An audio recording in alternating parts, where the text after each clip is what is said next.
Hey guys, Francis here, and I want to show you a couple moves to really explore your hips and make them feel really happy and healthy. All right, so here we go. We'll start with just a few movements to explore what's happening in the hips in their range of motion. You'll start by coming onto your abdominals. Stack your hands and rest your head on your hands. Bend the knees and imagine your shin bones are against an invisible wall. And we're going to make the letter V. I'm going to just turn a little bit on an angle so you can see a little better. We'll make the letter V with your shin bones, okay? An effort to make a wider V, wider, and then come back to center. Knees stay together. 3 more times. Feet out to the side, move wide. Then together, belly firm, hips press into the floor, and side. And together, one more. Here we go, side. And now let's widen the knees. That's the letter V. Now we're going to make the letter X. So one shin bone in front of the other and make the letter X so the feet move away from each other, belly from hips pressing. Now, other shin bone in front. Make the letter X and move into a wider X, reach. Again, switch the shin bone in front and move into lateral rotation at the hip sockets. One more time. Here we go. Make the letter X, reach. And then gently release. Okay, so that's one test. Okay, another test you'll do is come onto your back and take one leg long and the other leg, you can use your hand to help. You're going to come into a tabletop position. I want my knee to stay over my hip and I'm going to bring my foot across. So from a helicopter view, if my knee is the center of a clock, I'm moving my shin bone and that's the sweeping hand of the clock. So this is lateral rotation as I move the foot across the body. And then medial rotation as I move the foot away in the other direction. So remember, my knee stays roughly over my hip. Now, these ones are tests that you might normally do with someone else, like holding your leg. You might lift your head up on a prop and kind of help yourself out and just kind of see how that range of motion, how it feels when you come in and out of the different directions. And also, is one side different than the other? So we'll do the other side. Make your tabletop position with the one leg. The knee stays over the hip and then rotate. This is lateral rotation and then medial rotation the other way. Lateral rotation is naturally bigger than medial rotation. So just notice if that's the case. Sometimes you see something and you're like, oh no, why is that like that? Well, it's just the way it is. So medial rotation is not as big as lateral rotation, but you just get a sense for the movement at the hips and see how that feels. So just exploring. Now let's widen the feet and lean back on your hands. Flex the feet, roll the right leg in, lift your hip, and bring your foot across to the other side. And then bring your foot out to the side and come out and open. Roll in, come across. Roll out, move open. A couple more times. Roll in, come across. Roll out, move open. One more, roll in, come across.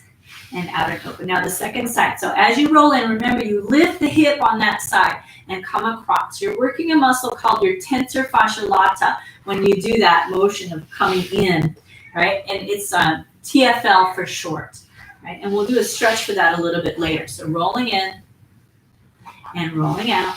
One more time, rolling in, the hip lifts on this one, and rolling out. Now, feet together, we'll bend the knees. Take your right shin bone across the top of your left thigh. You can help it up if you need to, and then you can wiggle that bottom foot in a little bit closer to your body.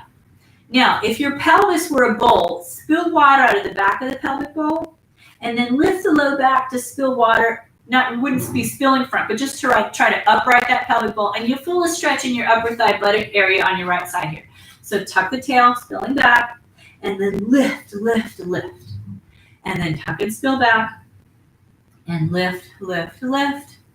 And so this is a mild variation on the stretch. We're moving the pelvis, so you can visualize your hip socket on your right side right now, right, as you move the pelvis at the hip socket, right? The leg is pretty stationary, right? Let's do 2 more times like that, spilling back, and then lifting up. Okay, now we'll do the same thing second side. I'll turn sideways so you can see a little bit. So you take your other shin bone on top, belly firm, your hands are to support. Now, belly pulls in, right? Remember, if my pelvis were a bowl, I'm spilling water out of the back of the pelvic bowl, tucking. And then as I go to lift the low back, I'm trying to upright that pelvic bowl and I get a stretch into my hip. And then spilling back And then lift, lift, lift, lift, lift. Keep breathing here, spill back. And then lift, lift, lift, lift, lift. And again, spill back and lift. So you're in that stretch for the hip, okay? All right, now we're gonna do a couple stretches lying down on your back. And there are some that are familiar maybe and some that are not so familiar. We'll start with your right shin bone across the top of the left thigh, kind of like we did seated, okay? Both hands on your left thigh and pull it in. Hold on behind your knee and pull that shape into your chest. So your right shin bone right now is making like the number 7, okay? So you want to see that shape, the number 7. Keep your tush grounded. You can almost think like you're sticking your tush out, and that will increase the stretch for you. Now, take that top leg and move it toward where the sole of your foot is pointing, right, is facing a little bit, and you'll feel the stretch change in your hip.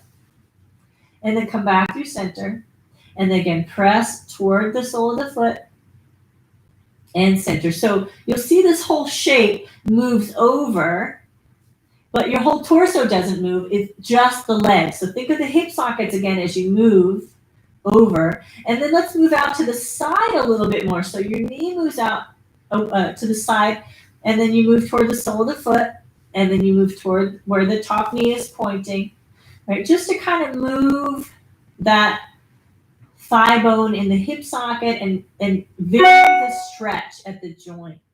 Right, so a lot of different structures cross the hip joint. There are a lot of ligaments that are very strong, which is good.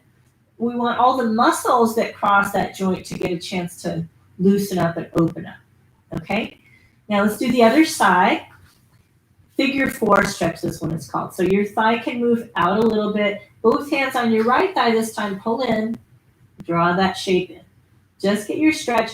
If your knee is all tucked in this way, it's not going to be as much of a stretch. If it moves away a little bit, then you'll feel more. So you could use your elbow to kind of help it a little bit, but don't let your pelvis swivel. Just get that drawing in toward the chest. Now it's the mirror image of number 7 on that top thigh and shin bone. And then let's move a little bit, the whole shape toward where the top foot, sole of the foot is facing. You'll feel the stretch a little differently in your hip. And then over toward where your knee is pointing. Keep breathing here and just let that loosen up. Notice how one side feels compared to the other. Maybe it's the same, maybe it's not. And just breathe and move through that range of motion. A couple more times. Breathing. Opening up the hips. Now, let's come out of it. So we did the number 7, right? So now we're going to do a little differently. Take that right shin bone across. So before we did like this, right? Now what I want you to do is slide that shin bone down so there's no space between your thighs. And then tuck that shape in. So your shin bone and your thigh from the helicopter view is making like an upside down V. You can hold on at the knees. You can move down further onto the shin bones.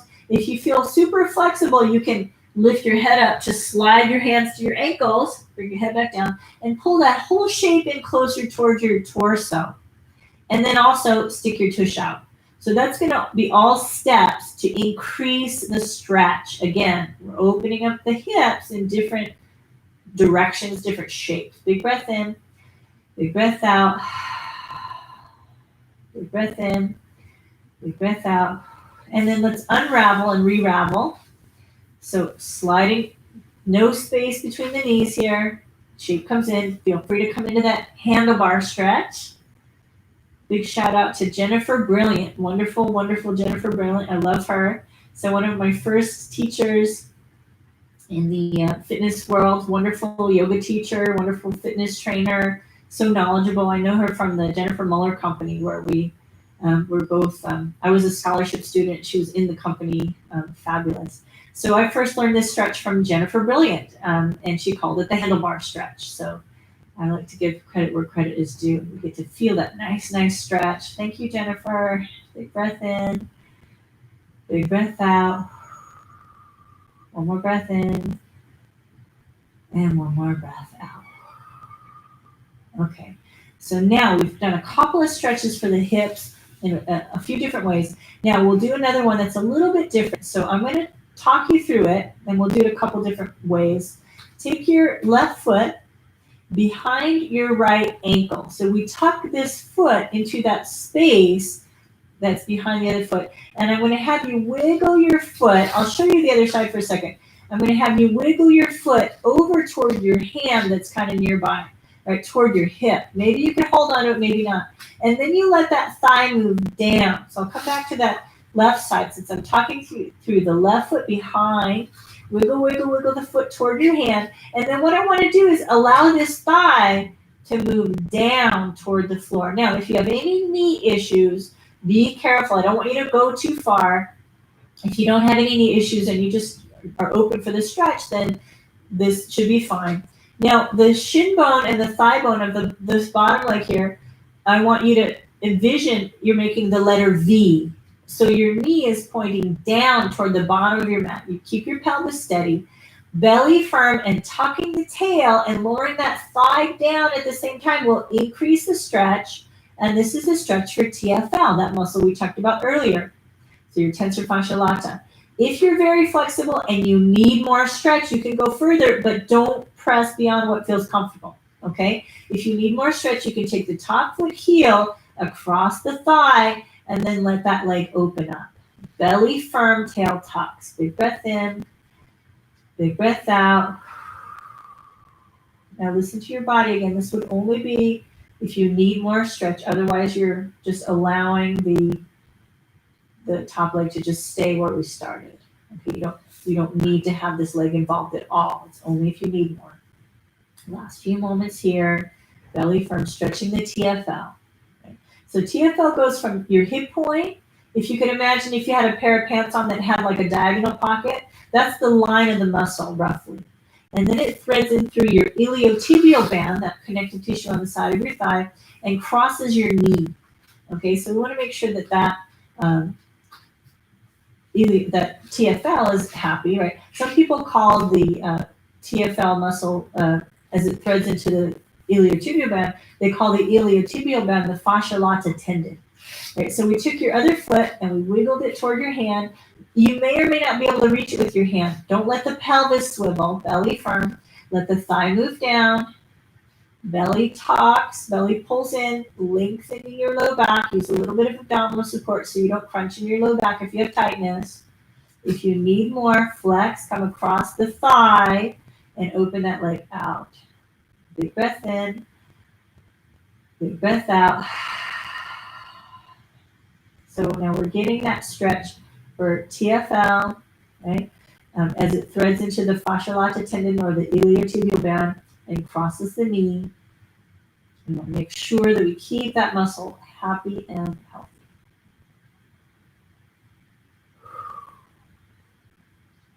So now let's gently move out of this one. And we've done a pretty good thorough kind of exploration of the hips. So I hope that's helpful. I want to keep you moving, happy and healthy through the hips. If you found this video helpful and useful, then make sure you hit the thumbs up button below, as it will make it easier for people to find it that maybe need help with their hips too. Make sure you subscribe if you want to receive the next video as it comes out, and you can hit the bell notification to be notified for that. Have a wonderful rest of your day, and thanks so much, guys. Take care. Bye.